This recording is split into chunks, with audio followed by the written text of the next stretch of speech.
In this video, we will study about the fungal disease. First, we are taking fungal disease. In this fungal disease, the main causative agent is fungus. Means these disease is or we can say disease is caused by the fungus. यहाँ पर हम एक special example ले रहे हैं fungal disease के लिए, that is ringworm.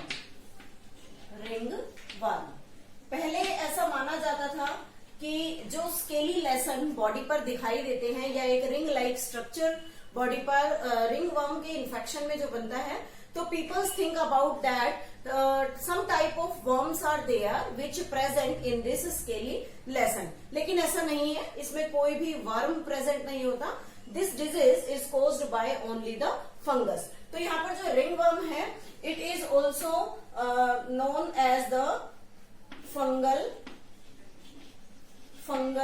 ringworm.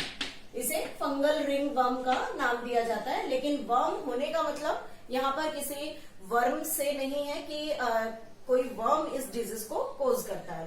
अब बात आती है कि इसमें कौन कौन सी डिफरेंट स्पीशीज हैं जो फंगस की जो स्पीशीज हैं वो रिंगवर्म कोज करती है. तो इसमें 3 एग्जांपल्स हैं यहाँ पर. ट्राइकोफाइटन,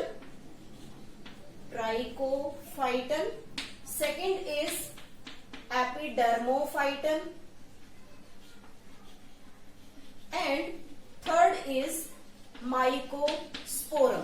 3 स्पीशीज हैं और ये तीनों स्पीशीज अलग अलग बॉडी पार्ट्स पर इंफेक्शन क्रिएट करती हैं या हम कहें रिंगवर्म कोज करती हैं. तो सबसे पहले बात करते हैं Trichophyton. Trichophyton infects skin, hair and nails. ये बॉडी में तीनों जगह पर स्किन, हेयर और नेल्स तीनों पर इंफेक्शन क्रिएट करती है. Epidermophyton infects only skin and nails. सिर्फ स्किन और नेल पर इंफेक्शन करता है but not on the hairs. Epidermophyton का इंफेक्शन हेयर्स में प्रेजेंट नहीं होता. और थर्ड आता है Microsporum which infects nails and hair and skin. Hair और स्किन पर इन्फेक्शन कोज करता है बट इसका जो इन्फेक्शन है वो नेल्स पर प्रेजेंट नहीं होता. तो इस तरीके से 3 डिफरेंट स्पीशीज जो फंगस की हैं वो 3 डिफरेंट बॉडी पार्ट्स पर अपना इन्फेक्शन क्रिएट करती है. अब बात आती है कि इसका मोड ऑफ ट्रांसमिशन क्या होता है. मोड ऑफ ट्रांसमिशन मीन्स ये डिजीज कैसे ट्रांसफर होती है. First, by using comb of infected person. अगर किसी इन्फेक्टेड पर्सन का कॉम्ब यूज किया जाए तो इस डिजीज के ट्रांसफर होने के चांसेस बढ़ जाते हैं. By using towels and clothes और टॉवल्स एक दूसरे के यूज करने से या इन्फेक्टेड पर्सन के यूज करने से भी इसका इन्फेक्शन बढ़ता है. And third we can say by direct contact. अगर किसी स्केली लेसन से डायरेक्ट कॉन्टेक्ट इन्फेक्टेड पर्सन से हेल्दी पर्सन का बने तो उससे भी क्या होता है, ये डिजीज ट्रांसफर होने के चांसेस ज्यादा रहते हैं. अब बात आती है कि मोड ऑफ ट्रांसमिशन हो गया तो उसके बाद हमें किस तरीके के सिम्टम्स यहाँ पर नजर आएंगे. तो if we talk about the symptoms, then symptoms में हम कहें तो ये जनरली ईचिंग कोज करता है. इट कोज ईचिंग और स्लाइट पेन भी उस एरिया में देखने के लिए मिलेगा. जब हम बॉडी पार्ट्स पर इसको ऑब्जर्व करते हैं, it forms a ring like structure.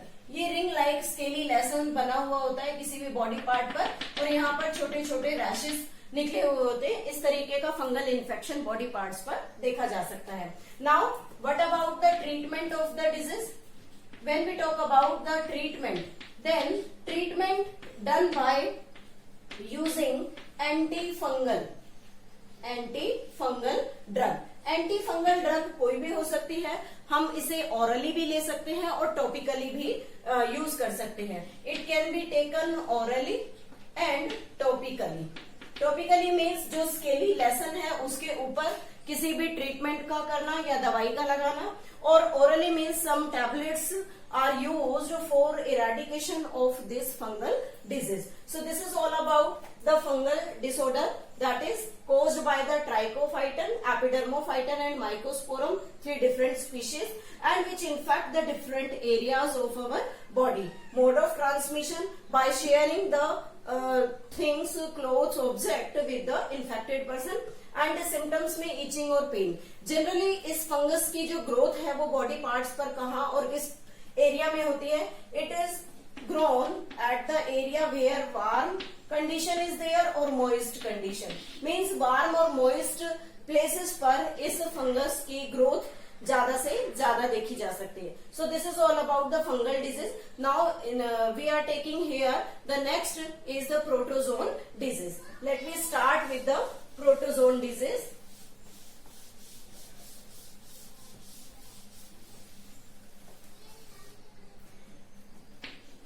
Protozoan disease. Protozoan disease caused by protozoa. हमारे सिलेबस में 2 डिजीज हैं प्रोटोजोआ से related. First is the amoeboisis and second is the malaria. We will discuss about both of them in detail. First we are taking amoeboisis. Amoeboisis is caused by Entamoeba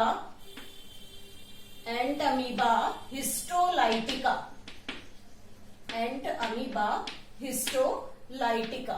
This is the causative agent of this disease. Now, what is the mode of transmission? How it transfer? Mode of transmission of this disease is, first we can say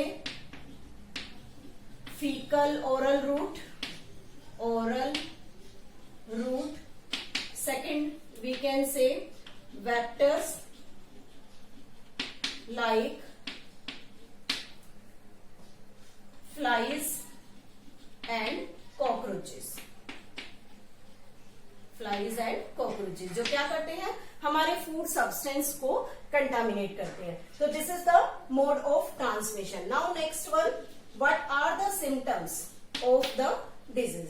if we discuss about the symptoms, then what symptoms can be seen in the patient?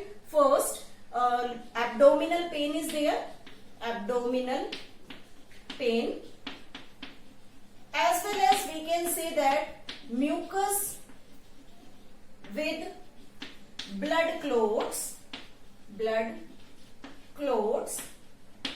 in waste.